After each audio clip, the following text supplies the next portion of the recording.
আসছে পরবর্তী খবরে।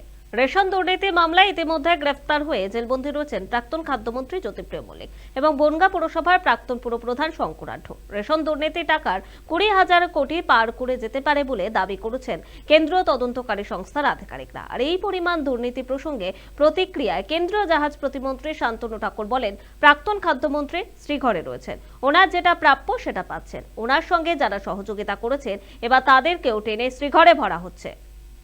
রেশন দুর্নীতির কথা যদি বলা হয় তাহলে আমি বলবো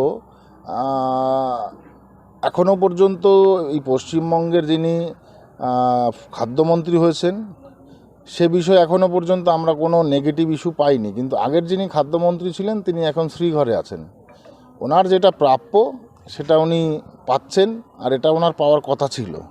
আমরাও সকলে জানতাম যে উনি কত নিচের জলের ঘুঘু, ঠিক আছে, সেই জল থেকে টেনে এনে এবার ওনার সাথে ওনার ঘুঘুগিরিতে যারা সহযোগিতা করেছেন তাদেরকেও টেনে এনে শ্রীঘরে ভরা হচ্ছে। আরও তদন্ত চলছে সব জায়গাতে, চলে যারা যারা এর সঙ্গে যুক্ত আছে সবাইকে একদম সুন্দরভাবে ট্রিটমেন্ট দেওয়া হবে। এর জন্য ইডিকে অসংখ্য ধন্যবাদ ট্রিটমেন্ট দেওয়ার জন্যে, যে সঠিক রোগ খুঁজে পাওয়া গেছে।